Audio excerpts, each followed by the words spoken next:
A very good morning, students. In today's class we are going to discuss steps for applying various central difference formula on questions पे हम ये step कैसे central difference formula को apply कर सकते हैं. The very first point is कि इसमें जो हमें सपोज करो हमारे पास टेबल दे रखा है. टेबल एज सच मेंशन है कि आपके पास जो x की value it is 2.5, 3.0, 3.5, 4.0, 4.5 and 5.0 and आपको फाइंड आउट करनी है the value of function at 3.75. Is it right student? तो 3.75 समवट यहाँ पर आएगा. ठीक है, तो मतलब it lies near the centre of the argument. तो हमारे पास क्या होगा, कौन सा फॉर्मूला अप्लाई होगा? Central difference interpolation formula. ठीक है, तो अब इस केस में आप क्या करोगे, आप शिफ्ट करोगे ओरिजिन को या तो इधर या इधर, क्योंकि 3.75 दोनों से यहाँ से भी डिस्टेंस 0.25 का आ रहा है, यहाँ से भी डिस्टेंस 0.25 का आ रहा है. तो आप किसी एक पॉइंट पर ओरिजिन शिफ्ट करोगे, चाहे इधर चाहे इधर, मतलब जहाँ शिफ्ट करोगे वो पॉइंट बन जाएगा आपके पास x0. सपोज करो मैं इस पॉइंट पे क्या कर रही हूँ, शिफ्टिंग द ओरिजिन. इस पॉइंट पे क्या कर रहे हैं हम, shifting the origin. Shifting the origin करने के लिए इसका मतलब ये x0 की वैल्यू क्या हो गई, 3.5. Is it right? और x किस पे हमें वैल्यू फाइंड आउट करनी है, दैट इज 3.75. तो x की वैल्यू क्या है, 3.75.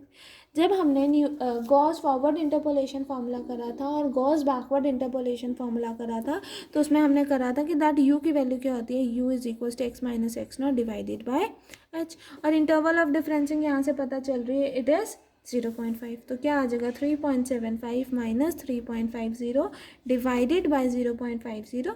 कैलकुलेट करोगे तो आपके पास 0.5 आ जाएगा.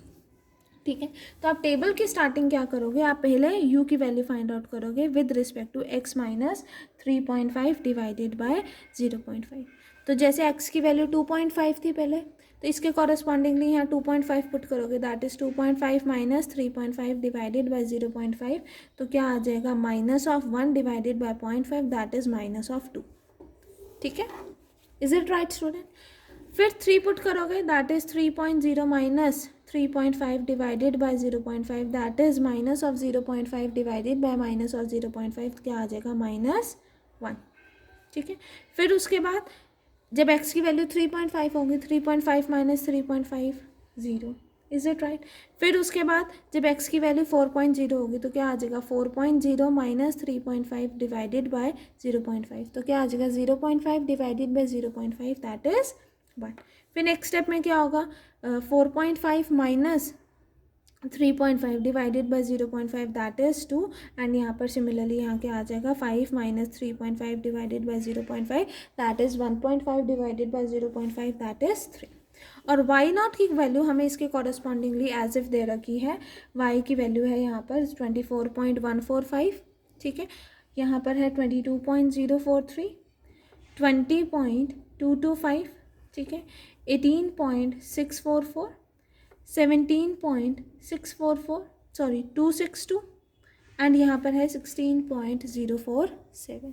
Is it right? तो यहाँ पर भी जो y की वैल्यूज आएंगी वही आएंगी, that is 24.145, 22.043, 20.225, 18.644, 17.264 and 16.047.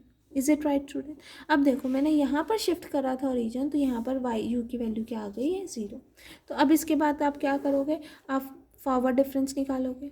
Is it right? With respect to u, यहाँ del square second order forward difference. ठीक है, फिर यहाँ third order forward difference and so on. ठीक है, ये फाइंड आउट करोगे. उसके बाद अगर आपको बैकवर्ड में जाना है तो आप क्या करोगे, इस पॉइंट के कॉरस्पॉन्डिंगली. ठीक है, यहाँ से बैकवर्ड, अगर आपको फॉरवर्ड गॉस फॉरवर्ड लगाना है, फिर अपवर्ड, फिर बैकवर्ड, फिर अपवर्ड. और आपको पता है यहाँ पर क्या होगा, y0, यहाँ पर u1 डेल y0, यहाँ u2 del square y minus 1, और यहाँ क्या आ जाएगा, u प्लस 1 जो आपके फॉर्मूले में होता है उसके according del cube y minus 1 and so on. ठीक है ना, तो वहाँ से याद रखना है. अगर आपको बैक फॉरवर्ड बैकवर्ड अप्लाई करना है तो आप यहाँ से अपवर्ड जाओगे, फिर डाउनवर्ड, अपवर्ड, डाउनवर्ड, फिर अपवर्ड, डाउनवर्ड, उस फॉर्म में। यहाँ अपवर्ड, फिर डाउनवर्ड, फिर अपवर्ड, फिर डाउनवर्ड, फिर अपवर्ड, उस फॉर्म में जाओगे। Is it right student? यहाँ तक समझ आया? दैट स्टूडेंट्स जो स्टेप्स हुए हमारे पास for applying various difference formulas क्या हुए? For interpolating in the middle of the term, first shift the origin at one of the given values of the arguments nearer to the argument whose entry value is to be interpolated.